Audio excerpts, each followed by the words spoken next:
Kala kubala banga bayingira ne daddy. Daddy tasobola ate kubeera mami yabeera wenyini. Daddy alina okweraga izo obutajja. Ate kati najja mu ya palaso. Daddy naye muzibu. Wamanya kamera zinabeera ku mama. Tolabika. Daddy naye anajjanga aliyeka. Family. Ogizanyisa. Kati omulenya. Daddy mecha akola. Asobola kuba simu. Mama yazze batagenda kujja ng'alumba. Kati mama tamane mukulu wa kamiliyoni wala omuwala. Ani best wa mami mu baana. Best wa mami Wizo. By the Wizo. Tata yagala nnyo Wizo. Nete mama yagala nnyo Wizo. Nomala kwata kudaga. Okola byonna Omune daddy alinakomu. Kyonna kikole daga muleke. Daga kikirwaki daga yasukuluma ko. Ekyo ovola bantu daga. Wabadde ombuza abaana ba daga ne kugamba buuza mama ne tata. Be baba mali. Era mu buli gwakwa kya mugaba akamba kati nno mama. Nzanno mali bulijjo mama wa palaso. Best wenga ye palaso. Bali ku mwana omudaga. Daga yakimala. Mwana muto nnyo eriika. Munange nateye mama wa King Sir yagenze. Bambi yagenze. Nabeerayo. Yakiikiridde omwana. Omwana badde talabika. Abadde kyali mugonvu. Mama. Nino osala busazi. Okubeera active. Wali gundi sawa wabeera. Osala busazi wali otobazaawo. Okuva ku kiri kinakawuka wali eri waggulu. Nojja wane kaggawana mu gundi masalo. Akebera moze. Olengera King Sir nti wali. Kati wabere wa King Sir olengera no moze. Kati King Sir mama yamutwala abeera nayo wali. Mama yabadde no. Ate ajana nalaba ku mwana. So yazze. Mwana ali ati atwa agenze aterera ddala. Yali obgonvu. Agenda na Bungereza wiki ejja.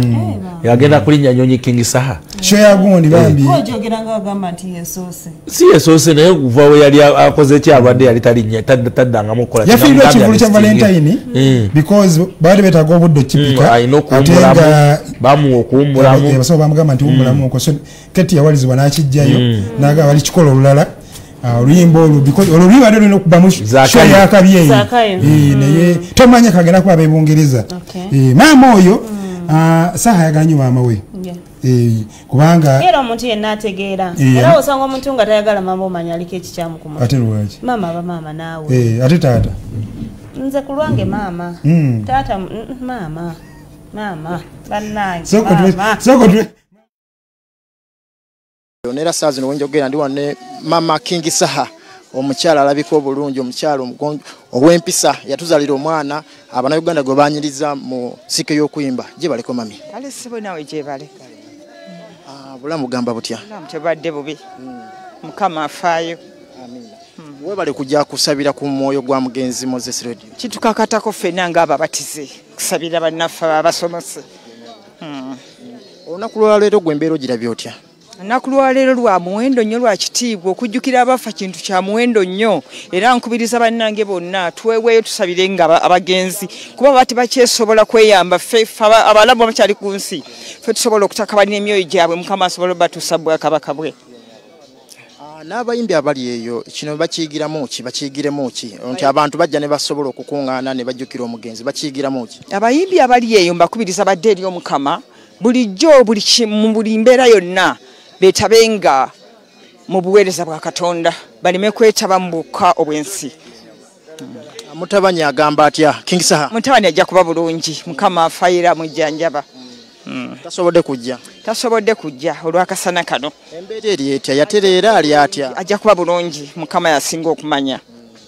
Abantu beebuuza baludde omulaba tebamanyi kigenda mu maaso gwasobola bakubira ekifaananyi kituufu nti mutabani kati atambula akamera akalya. Mutabani ajja kuba bulungi kyebamanya kubanga ekiri kungulu toyinza kijajingira ku kiri munda naye nga nze kyemmanyi mukama afaayo era jjanja bajja kuba bulungi. Omukwano gwa mugenzi Moses Radio ne King Sir ogwogerako otya gwali gutya? Ba mukwano era abafuuse ba Luganda. Kubanga nze nali sinatandika kubeerako na mutabani nga ajjako neeka. Namulete waka n'abalabako. Natulabako. Embeera zaali ziteza mugenzi Moses Radio wamulabako gwe? Sizimanyi nnyo kigenda wala namulaba nga bugenyi. Mama Saha. Kati ati ne mukyala we muwala omukulu yandize n'amukiikirirako.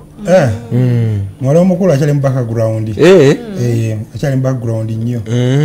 Naye nga Saha y'omuku enakawuka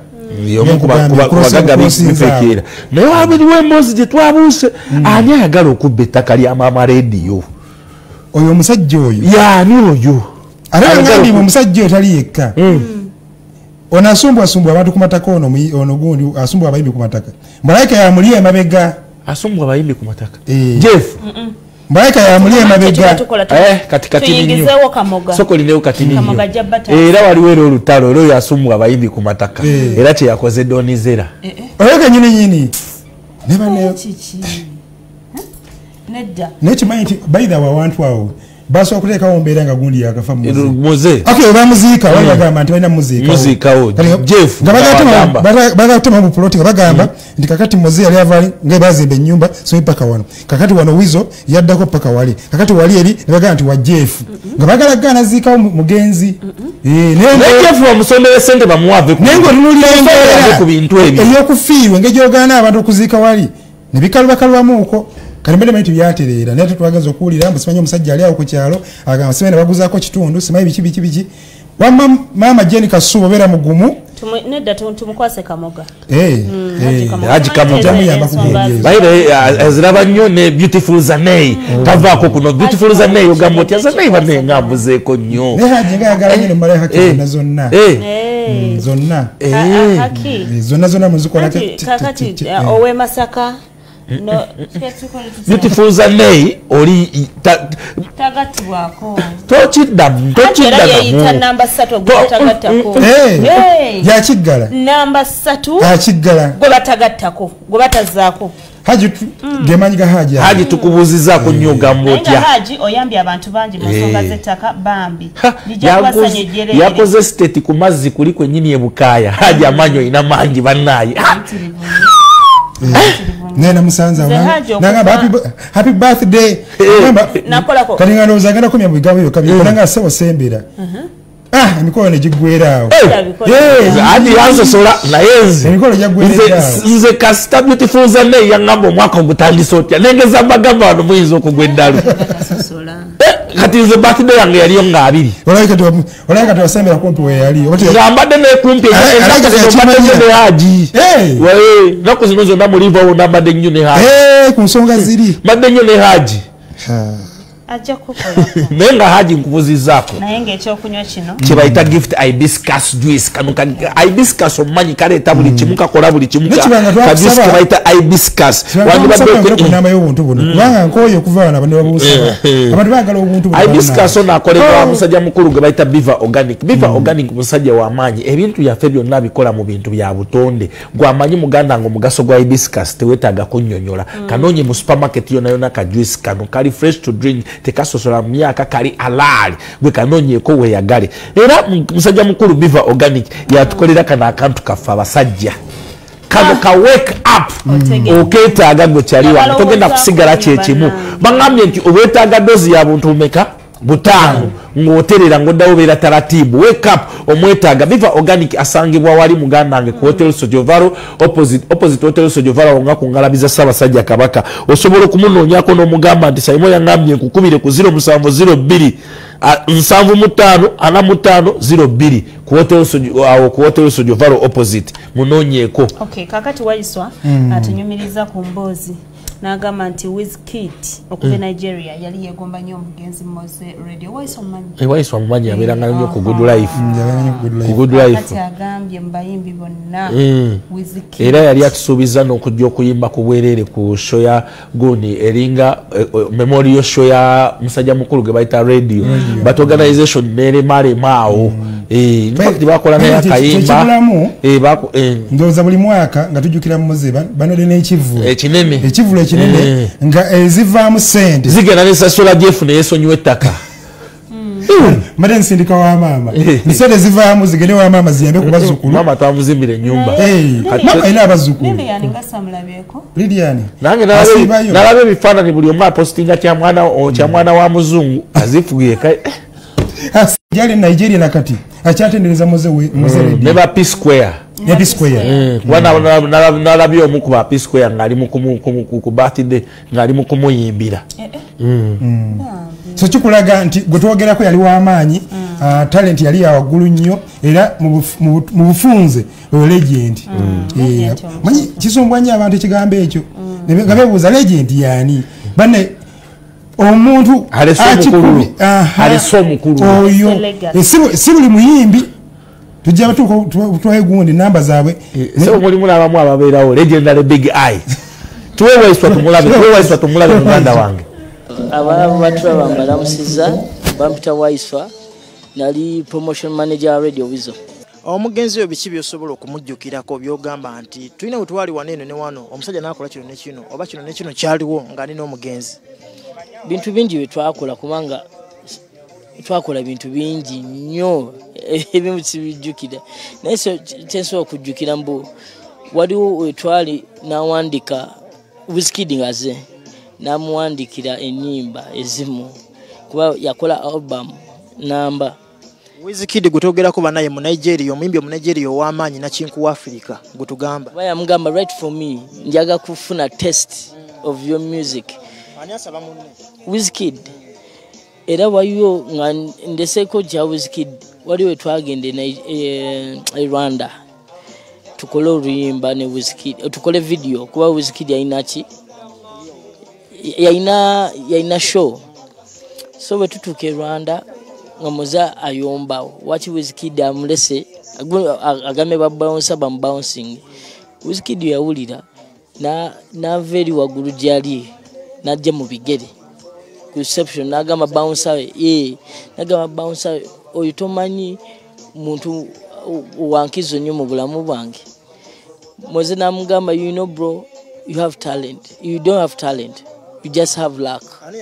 moze ngakigamba Wizkid nti Wizkid talina talent just aina mukisa namugamba you Nigerians you have luck but you don't have talent nagamba but I have talent Wizkid nagamba yes bro namugamba Two-Face Dibia told me if I ever do a song when nyimba nawo luimba nerubalumu nja kuba nti making ze mu bulamu bwange osige kati nokujeno yajjanga main aim kola yo luimba ne moze yes chovola yamugamba mpandikia ku nyimba nga kifunguo ujeleba unje weleba they know my story or moze yaluwandika omugenzi nakyusa mu lulimi lwe osege so yayandike nyimbe ni ndate zina na kufuluma abana Uganda bayinza okugamba anti omanya abana Uganda bawakana nnyo bayinza okugamba kijja kitya nti oluyimba olwako Afrika yonna ensi yonna omugenzi yaluwandika mu Uganda banakakasa batya anti moze ngawe yakola yawandika ka nyimba tewamanya ngambu yawandikidde ono kati menya nyimba zonna ze yawandika ezimu oyinza obutamanya mbu yaziwandika nga sembera trying mukwano street gwali gw'amaanyi kibula mu babies Rarema byasembo bikola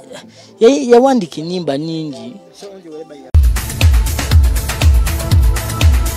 kankwanjulire senga mirembe owa mirembe natural research products amakago kayuga oyagala kubulira ng'ogenda kufumbirwa mwana yagenda okulemesa eddia sente ze zikuyita obuyise mu ngalo abaami abateesobola ekyogo ky'emikisa bannayuganda ono nsenga Malus Kawomera asangibwa maaso ga paaka enkadde ku Anet Plaza omwaliro ogwokubiri edduuka S11 era ng'alina ekipya omukyala ng'obadde oli eyo nga toyina bbugumu ndesikalediziwomu kakuleete ebbugumu mu mubiri obeere ng'oli tayaali banabo obulenzi ng'obadde toyina maanyi kati gutyasolima kyekyama akola ne ku nsonga endala nnyingi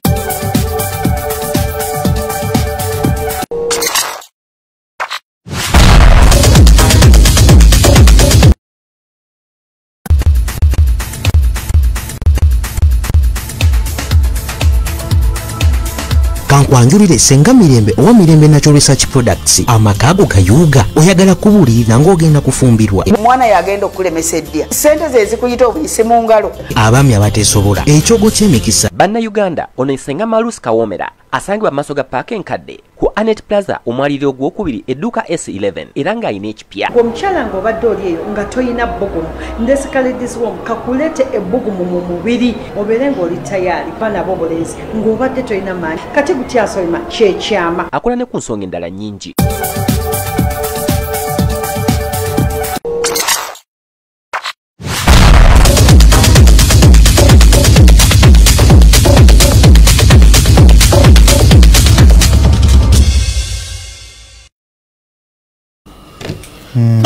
welcome back from that short break. Tubabuza ko ntwagamba mutya Senga Mirembe owanacho Senga Mirembe nacho products oyo mchala asingo kubo wakabi aine ekyogo kye yakola ekyemikisa omwe okyetaaga okola ki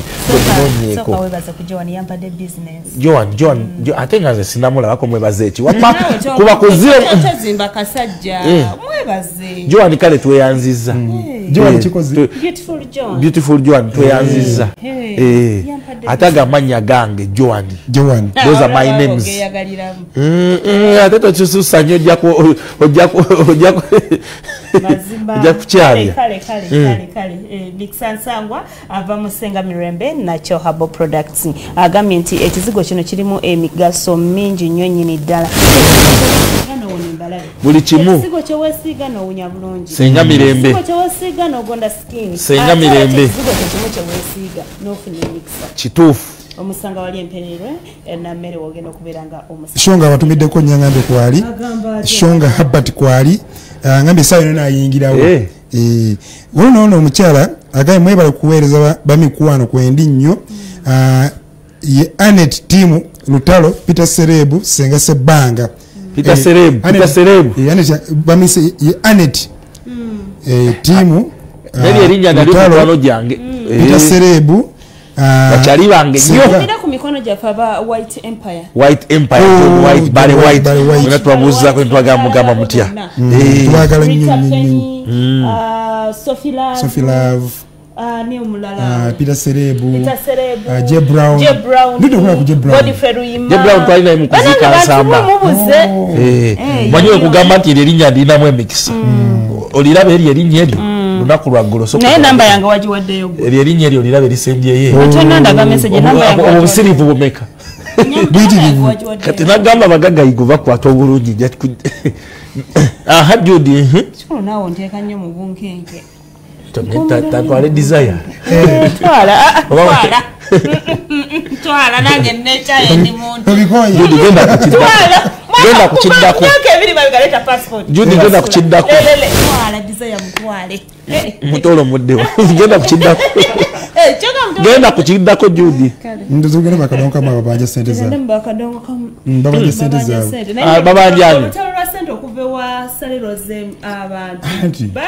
je basibye rero mwesente ziri eri then waliwo balance ezo utazifunanga waliwo balance ayina okujja owashoze balage kwasatumulumu then ne bali bapromota abatafuna be babba zona zirina okujja omulundi gumwe ennaku zino tebavaayo eyo in fact waliwo n'omuyimbi omu omunene leero bamwise ku ssaawa 3 agikedde givuga manager waganya okwata essimu z'abantu ate nga badde balina okgenda naye kati zino zakadonkamu ani azirina omutuufu kuba bagamba kikofiri abayitaawo nti mujje tulabe bwe bagenda teyalabikako kati kuno bazze full swing bagana nedde bagala sente zaabwe ennyimba baziwaayo naye tebabitegeera tebagala sente zajja so balayika beekyayi bakooye nejjana ennaku zino mwaje musindikira ka message n'addamu kigambo kimu n'osindika endala nga 15 n'ataziddamu jeno naye bannaye abateeka nnyo ku bunkenke musasira abatafunanga musasire kankulage mwe mwafunako nno naye kati oba ndijjo nawe wafunanga wampisa emabega njanoonye engeri gyentuuka ekyambuze asindika emu n'asindika kimu kyokka kyokka n'osooka obeerako ku bunkenke n'osindika 15 taziddamu nga naye asindika emu naye waddiramu manya okuyida asindika egyemu kibanga kyobulwa akadokavano tulabe ensonga etambule egende mu bayimbi abakulu bakama baffe betuzze tugoberera mu kuyimba tubaagala nnyira tubeebaza tubawa ebitiibwa naye okubanga tonnaba kufuna linnya tekitegeeza nti toli muyimbi ekyokubiri musanye mujjukire nti ffe tusooka ku siteegi nga temunnatuuka abakulu abo sente zajjanga z'abayimbi pulezidenti wakadongo kamuddige ekikofiira n'azikusakira n'azireeta mu ofiisi sente nyini kawukiro nabinannyonnyola n'agamba nti sente zino ezizze z'abayimbi naye kansookeko abayimbi abakulu era n'abawa n'agamba nti mu nnaku nga 2-3 ngenda kusaavinga abayimbi abato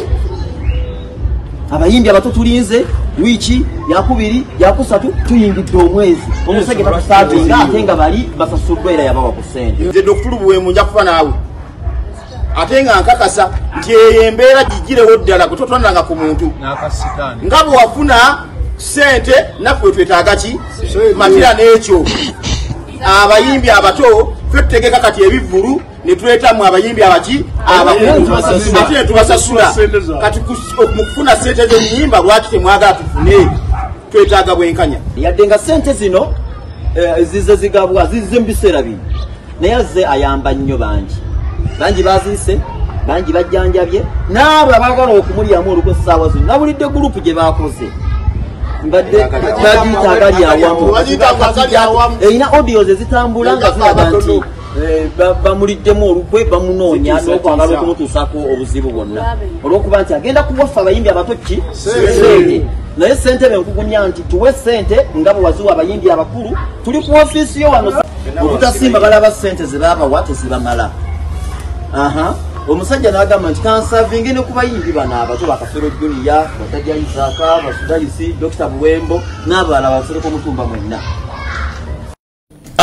omalayo nabona bali kapeeka ne ku luno balina ekigambo kye bakozeseza kyesitegedde bayimbi bato towulidde nga bagaa nti bayimbi bato ndigawa bali abayimbi abakulu naffe abatokola ki atini tokuba luwombo mu lugoni y'abano epesa ly'abano lireke nenga mbuliza ku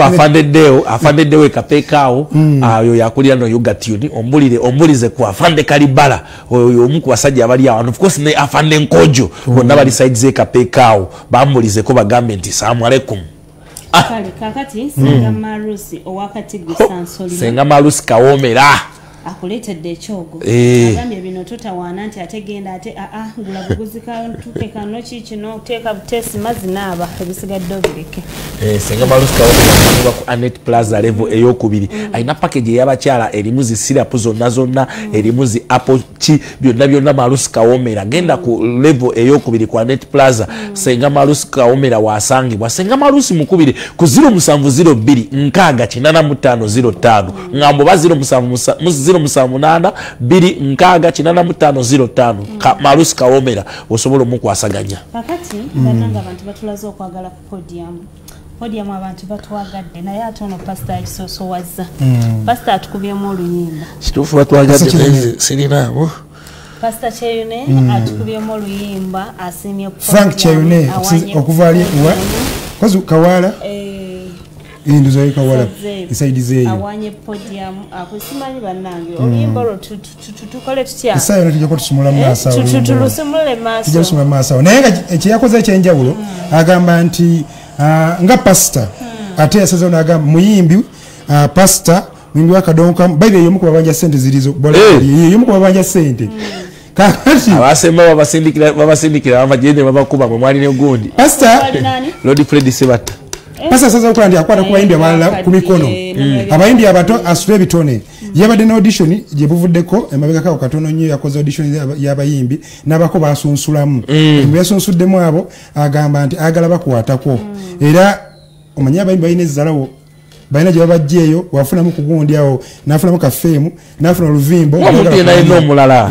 naye yagambye nti ayagala okugenda jjagenda ayagala okuyambibwa jasigala bakole ki ayambibwe sigala funa abantu ngaabo nga 10 mu Uganda wano pastor ina kutoke pastor nonge ya toke wabata ina toke yesazewo ajja kubayamba because muwandiisi akuba bivuga ate muyimbi so via training Simon owulidde ku luyimba lwe yatukubidde bikanduulireko tuwe pastor tuwulire akayimba kako mwagalwa nakusima kusimo kumye wesigwa nyabo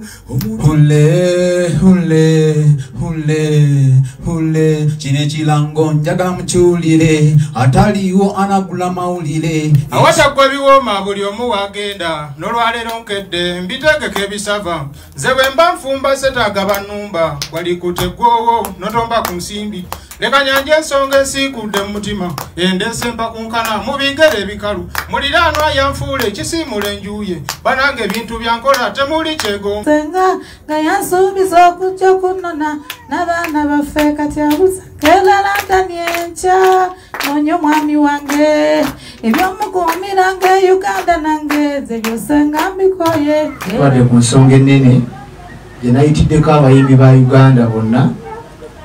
abalokole n'abatali balokole okusobola okubayambako ku bitone byabwe.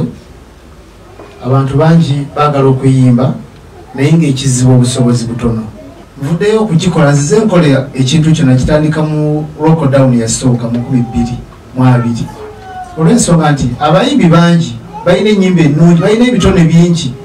naye tebasobola kuvaayo kubituusa mu bantu olw'obusobozi obutono. Kyengenda okukolera abayimbi ebintu biringa bisatu. Ogusooka tugukoze olwaleero gubadde gwaki gubadde gwakwegezaamu era omutendera oguddako tugenda kutandika bulikodinga nyimba zaabwe tutandikanga mukaaga ewiiki ejja kuba lunaku lwa Mande tugenda kutandika n'abayimbi babiri buli lunaku tugenda kubaako n'abayimbi babiri nga tukola audio waabwe. Bwe tukivaako tugenda kudda ku mutendera gwa vidiyo. Amanya Abdahira Rogers nga mbiridde Butaleja kye kikusinza okuleeta e Kampala? Kisinza okundeeta kwegamba mulanga gwa Pastor Frank gwe yakuba kubanga nze nduddeyo nga njagala music kuva buto wange naye sifunangako mukisa ku recordinga luyimba lwonna naye ate wenyimbamu eyewaffe natandikira kuyimbiranga mukoba awaka ne banzuulamu ekitone wekitegeera. Tubeera n'ennyimba zaffe tubeera ne messages naye onoonya bw'otuusa message eyo ku bantu nga tofunye akukwatako tebasobola gifuna. Tusuubirayo obuwanguzi omwaka guno kugwako nga yebwewo tusobola okubasayininga nenfuuka maneja waabwe ow'olulango kubanga ngenza okulaba nga mutuufu balimu ekinyusi. Omuntu wabeeramu ennono ya Katonda afuna ekitiibwa ate n'ennyimba ze baziwa ekitiibwa so osaba abayimbi beewa ekitiibwa mu Mukama waffe Yesu. Okuteekawo embeera ng'onaayimbira nsi bibigenze bivaamu obuzibu ng'omuyimbi wa gospel talinnya ku stage Kamiliyoni kwayimiridde kyokka ng'osanga bwe tukoowoola abantu ku lutimbe mu kulusente abalokole n'abatali balokole bakola ki bajja kitegeeza ne mu ndongo zaffe bonna balina okugenda teri muyimbi wansi. mu ngeri y'enjawulo talenti nabala bakwate ku bayimbi abaana baje baliyo bangi balina talanta balina talenti balina ebitone byonna byonna naye okuvaayo wansi kati ate wabanga pastor endonge esooka kuyita mu kusaba neebaamu amafuta then oluvannyuma neryoketuka waggulu omanyi gusaimo abayimbi oyoleseza obuyala leero abayimbi babala esitole zaabwe nange olabisa nnyo weweddemu akantu nokateeyagala kolaki naye saimulekerawo okumpeteramu buli kiseera tangutwale kacaayi kale nga tuvudde nakange akasigaddemu nako oyagala kkanya kyokka akako kamazeemu kataddewa oba wabaaki kakati waliwo producer yali wamaanyi ziwadde riddimu yali emabega wanasanga yakubanga nnyo mu studio ya gundi ya Geoffrey Rutaya gundi ndoza Geoffrey waba gundi nakola eye Can Records akati eri ku gundi ku Papazi kakati omuvubuka ono bambi embeera yamutabukako ng'obuyagayaga butera okujja kuba producer yavaayo naye era yeetaaga buyambi eyali mukama we kati onalebo naye olowooza akyamujjukira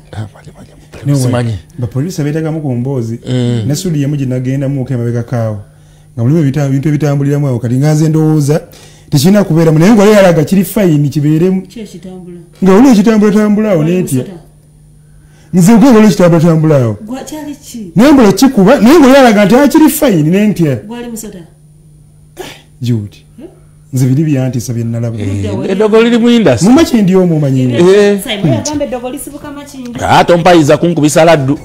nsibyogerangako ndeka Jude bankendi ndeka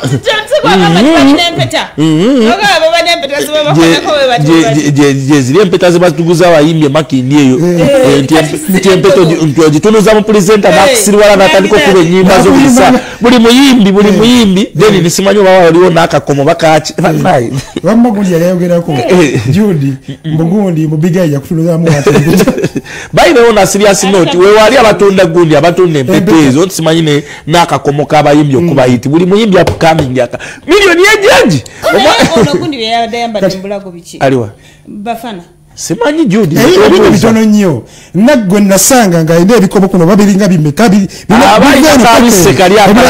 paka enenje n'okutele ngamba nti ebyo nebyo byaki kati abijjako ng'agenda okunaaba oba anaaba nabyo amanya nzeziwa Radiums music producer kidisa ku Bukedde TV kwe kutegeeza abantu bange nti abayimbi bange abapya n'abakadde nti munzijukire ngaziwa nti mutafali ly'omuziki gwa Uganda nange nkola nti nassaako ki mutafali nyimba kizi waliyo producizeeko kati kantandikire ku muzeeyi Geoffrey Rutaaya honorable nze namukola olimba nassanga ize come ize go lwakuba nti mbadde mbukira ennyimba naye kati General Mega D nze namukola ennyimba ezo zonna era mu studio y'omukulu gwe bayita Geoffrey Rutaaya Aero studio namukolera oluyimba nga bayita Karibu Afande by the way album eyo yonna nze nagikola bwolaba omukyala gwe bayita Catherine Kusasira bwosiba Facebook adde mapesa gange gwe wagasoma baby wange ndiwo omukwano mama baby kuliko okuzaala ezo nanze nazikola ki ze nazimu producing kitegeera muzeeyi Semakula namukola ennyimba 2 olimba olumu zonna za Christmas by the way weddeko omwaka olala ze nyimba 2 za Christmas naye mbadde nsaba abakulu abo bataata bange abazadde bange banyambe nange nkulenga bwe bakuze ne bakola ki ne batuuka bakuze sigambye nti banneerabidde bamanyi nti gyendi naye nga bwemanyi nti omwana bwakula atandika okwetakulira oba akakoko bwe kakula tandika okukola ki naye ate bw'obanga otambula mu lugendo otuuka n'osika amafuta ne gakugwako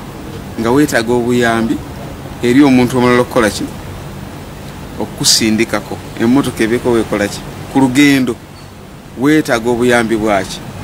bwabalala bwabanno kati nange kyenandisabye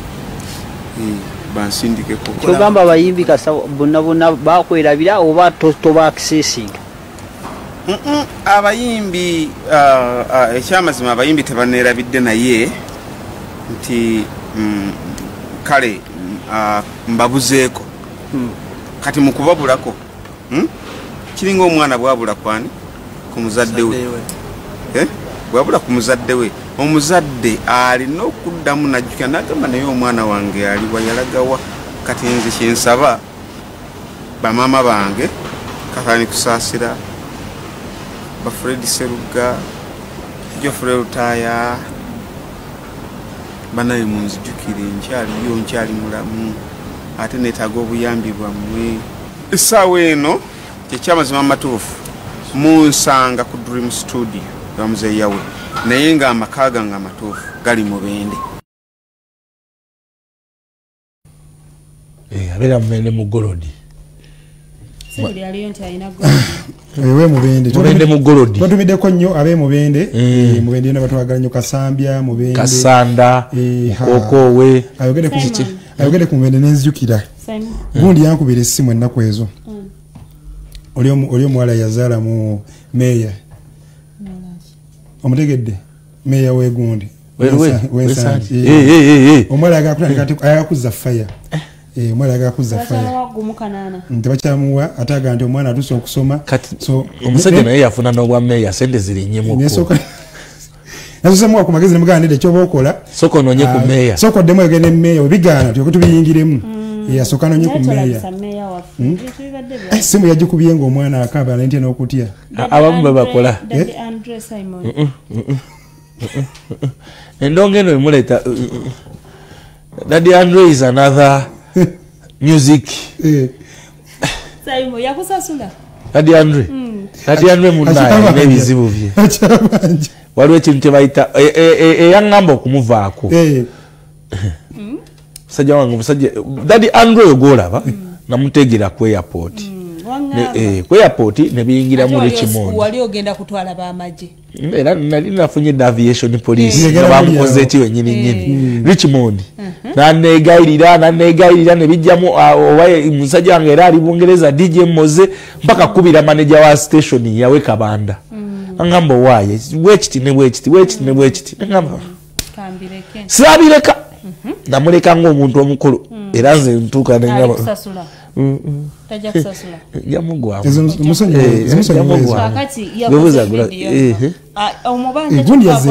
endongo yamuganda Daddy Andre endongo yamuta anti bannayuganda tebakyagala chansi yakubiri njogeza mutima njatuza kigambo ekyamutuukako ettaka ewakiraba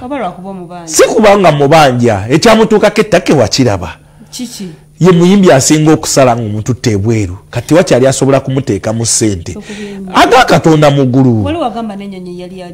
ennyonyi balina egundi empiso gye bamukuba waliwo omukyala yagimwa kuva Bungereza omukuba n'omusula eddalu weba nti agenda ennyonyi efulayingira 6 hours abeerako 6 hours nga taliiko ku nnyonyi okwo ng'avuddeko